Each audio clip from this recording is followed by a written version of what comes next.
Chapter 11. Mike. The KPA Special Forces men crept toward the meeting, fanning out as they drew closer and covering the doors and windows with their weapons, like they intended to breach the structure. In the distance, the Green Berets heard a man call out, and a moment later, Roberta came to the front doors. There was a short exchange, and then the KPA men entered the city headquarters behind Roberta. Wanted to make sure they had a hostage in case someone was double-crossing them, Tim mused under his breath. Abruptly, Mike got to his feet. We need to find their boats. That's where we're going to hit them. The two men hastily packed their gear, made their exfil, and headed back to the warehouse. With the news of actual foreign troops on U.S. soil, the warehouse hummed with electric energy. Alex and Manny waited expectantly as Mike gathered the group of people together. They'd chosen 12 men in total, all ranging in age from 22 to 45. Several had served in the military and others were hunters, which seemed odd to Mike. After speaking briefly with each man, these were the men he and Tim felt they could rely on to perform in the face of enemy fire. Of course, that wasn't guaranteed, but both Green Berets were banking on their judgment of character skills coming through. Despite the fact they didn't have the location yet, he drew up a hasty ambush plan, then assigned Alex and Manny search sectors along the slough. He explained what they should be looking for and advised them that the KPA guys would have likely tried hiding their boats under brush or other material they would have found along the shoreline. No one would stay out longer than an hour before checking back at the warehouse. That way, he could control his people better in the absence of radio communications. He and Tim had their own radios, but no one else enjoyed that tactical luxury. When the boats were located, the 12 would set up on the most likely route to the boats, and when the KPA guys came sauntering along, boom, Mike and his band of unlikely pirates would nail them. As the scouts were leaving the warehouse, Mike noticed two younger men he hadn't seen around before. Neither man had been part of the group of 12 he and Tim performed their hasty interview with, which meant they must have recently arrived. Both appeared to be of Middle Eastern descent, had full beards that were black as night, and their skin tone was as dark as any Arab Mike had ever laid eyes on. Both carried AR-style rifles, wore dirty jeans, and even filthier boots. They appeared wholly out of place there in Marin or Sonoma counties, and he wondered if they'd been passing through when the power went out. The more he studied the two men, the less likely he felt that scenario was. The two came off as the kind of guys who would strike out on their own no matter where they found themselves stranded.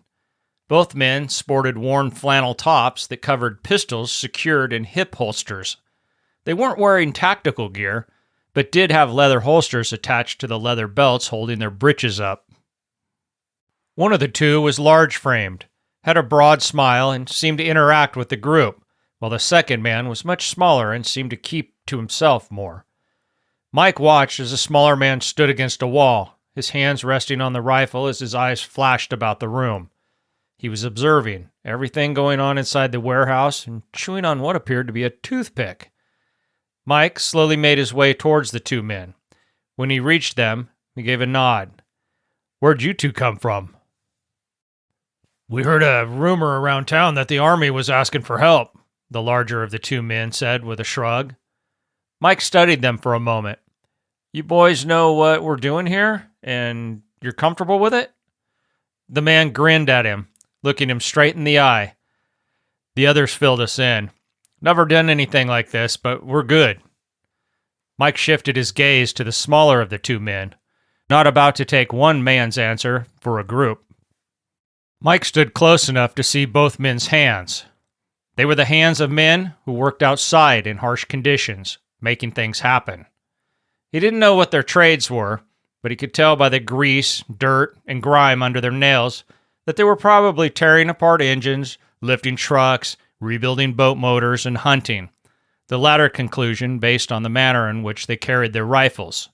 Something else he noticed was the smaller man wasn't chewing on a toothpick, but instead a short length of what looked like insulated 6-gauge copper electrical wire. "You two have names?" The largest of the two stepped forward and thrust out a massive hand. "Rostam!"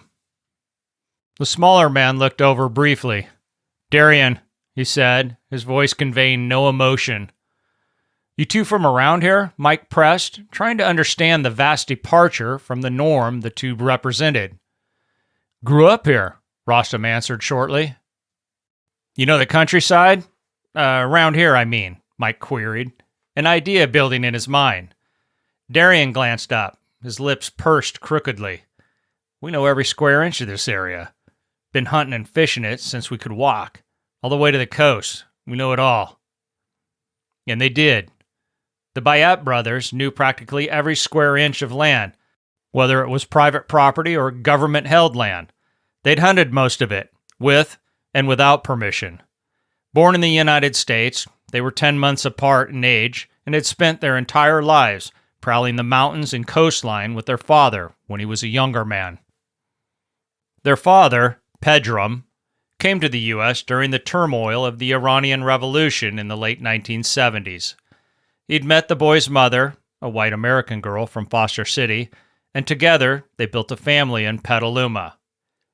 Both Rostam and Darian were accomplished divers, having spent hundreds of hours diving for abalone in the treacherous waters off the coast of Northern California. Through a short conversation, mostly with Rostam, Mike learned and was mildly surprised to hear the young men shared an American mother. In talking further with Rostam, Mike had to chuckle to himself. The two were so country it was hilarious, considering their outward appearance. The brothers would need only to change into a set of man jammies to fit right in where Mike had done most of his fighting, the mountains of Afghanistan. After a short back and forth, Mike asked the question he'd been hatching in his head. "I hear you can get to the ocean using the slough?" Rostam grinned. "We do it all the time." In fact, they had made their way out to sea in a small motorized boat they owned. The craft was barely slough-worthy, and the fact that they hadn't been killed getting into the Pacific Ocean could only be explained as sheer youthful luck. "So, if you two were going to come into town from the ocean and hunt something, how would you two do it, and where would you leave your boat?" Mike asked. Shifting the 6-gauge wire to the side of his mouth, Darian glanced at Mike. "How big is the boat?" He only held Mike's gaze for a second before returning his eyes to the warehouse, where he continued his scan. Mike shrugged, then thought about it for a minute. "Maybe 14 feet. Big outboard motors, too." "Only a couple places they could use to get something that heavy out of sight," Rostam said. Darian craned his neck to look his brother's way. "Two places, actually." Rostam nodded, his gaze flicking to Mike. "Yeah, probably two, unless you're wrong about the boat size." Mike liked the Bayat brothers. They weren't afraid to call it how it was. That's what wars needed. Men who wouldn't compromise themselves in order to suck up to a superior. "I'm not wrong, fellas." Rostam shrugged his large shoulders and gave Mike a look that said, "We'll see." "So, where are these two spots, guys?" Mike asked with a chuckle, wondering why he was being forced to pull this information out of them. Country folks were all alike, keeping to themselves and minding their own business, for the most part. Mike would love to meet these boys' father. Rostam moved closer to the table where they'd laid out several maps during the briefing. He studied one of the maps while Mike mused whether the guy even knew what he was looking at.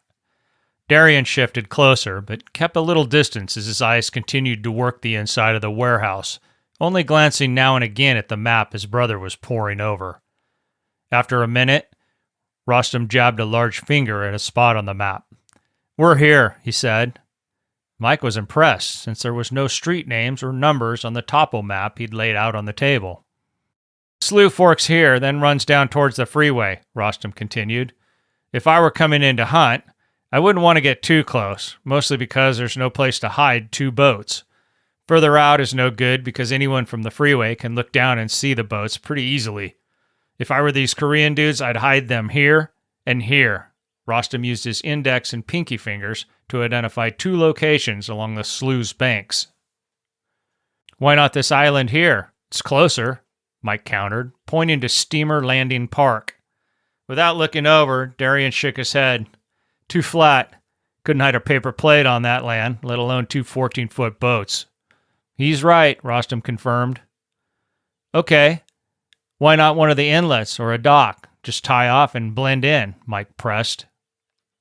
The last challenge brought both their heads around, but Rostam was the one to speak. You messing with us, or you just don't know? 'Cause we got a running boat, and it's hidden. First off, the inlets are too small and the bushes around them aren't thick enough to hide a boat. Also, there's no blending or running anything around here after what happened. They'll be out further, and we'll have walked in. I mean, that's what we would have done. Mike suddenly understood. They had grown up hunting and fishing, but not just for the fun of it. They'd put meat in their family's freezer with their efforts, and he could only imagine, with the vice-like laws surrounding hunting in the Golden State, these two young men probably did a little outlaw fishing and hunting in order to eat. That would have meant they'd snuck in and out of every place in Marin and Sonoma counties where a deer could be killed or a fish could be hooked. You two okay with what's being asked of you today? Mike asked again, his face taking on a more serious expression. We are, Darian responded, his words succinct as he answered for both brothers. Rostam's silent nod assured Mike he was on the same page as his brother, but time would tell how these two reacted when faced with a human target instead of an antlered and hoofed adversary. Mike turned, searching the room until he spotted Manny. "Manny!" he hollered. When Manny turned, Mike waved him over. "Grab Alex. I have a special assignment for you two fire breathers." When Alex and Manny joined them at the map table, Mike introduced the cops to the Bayet brothers. He took note of the brothers' discomfort in the presence of the two cops and groaned internally.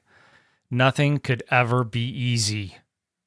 Overseas, he'd often dealt with trying to direct two tribes against a common enemy, all the while managing their hatred of one another based on a 2,000-year-old grudge over something no one living could remember. They all remembered they hated each other, but couldn't say why. It was ridiculous in his opinion and interfered mightily with his mission. Now, right here in America, when she needed her people the most, he could see that very thing rearing its ugly head again, and he needed to put an end to it once and for all. You four know each other? Mike exhaled, not trying to hide his impatience. The Bayet brothers remained stone-faced, while Alex and Manny smiled ruthfully. We know him, Alex affirmed, his voice laced with sarcastic regret. You don't know me, Darren snapped, his eyes flashing in anger. Before Alex could retort and escalate the conversation, Mike held up a hand. All of you shut your mouths. Shut up. No one speaks until I'm done. All four men glared at one another as Mike moved in between the two groups. I'm implementing a hard reset right now, boys. Any one of you lips off to the other, I'll knock your ass out. And I mean out. Lights the hell out. On your back, in the dirt. Got it? He searched the angry faces of both parties, amazed at how quickly the little reunion turned sour. We're fighting for the motherland here, so all your petty differences from a past that no longer exists are left behind now. Come on, Mike, Alex started, but was cut off when the Green Beret spun on him like a tiger. Test me one more time, Alex. One more time. I dare you, Mike barked, waiting, his brows raised and his fists balled. He was giving no quarter to either the cops or the Bayat boys in the matter. You four are the best I have right now, and I need you to come together like your family. I don't have time to put all of you through some crucible that will bond us all for life. We're at the 11th hour. This fight will be your crucible. When neither side relented, Mike realized they'd need a little more help. Alex and Manny, there are no more hunting season violations, fishing ordinances, or laws to enforce. Not until we drive a foreign force from our soil. Mike swiveled back to the Bayet men. Those two over there aren't the cops now. You're all civilian soldiers fighting for your homes and families, so leave all that nonsense from your past behind. Mike turned away angrily as Tim walked up, having seen and heard what was happening and knowing all too well what Mike was dealing with. You know he's trying to help you all, Tim remarked casually. If you guys jeopardize a mission out there, neither of us will hesitate to cut away a cancer. He held his right hand up and pumped his trigger finger, squinting disapprovingly at the recalcitrant, quarreling foursome. As difficult as it was to believe, all four men understood what he referred to. Alex and Manny had heard about what Mike did to Clarity, and at the time had only found humor in the fact that their chief had flexed on a Green Beret only to be struck down in public. Now that they faced firsthand what Clarity had, things came into focus more clearly. "We're cool," Rostam muttered, stepping forward, hand outstretched. Alex took his hand, and soon all four had shaken, albeit uncomfortably, while Tim watched like the aggravated father of four bickering sons. "Great," Tim announced. "Now we have an hour before we leave to find these boats, so you all have some work to do." The four disgruntled men stared at Tim, waiting to hear what he had in store for them. "You guys," Tim said, pointing to the two cops, "are going to use 30 minutes to go over clearing rooms with these two. Once you're finished, I want you guys," Tim gestured at the Bayet brothers, "to use this map to familiarize your partners with the slough, where you think the boats are and why."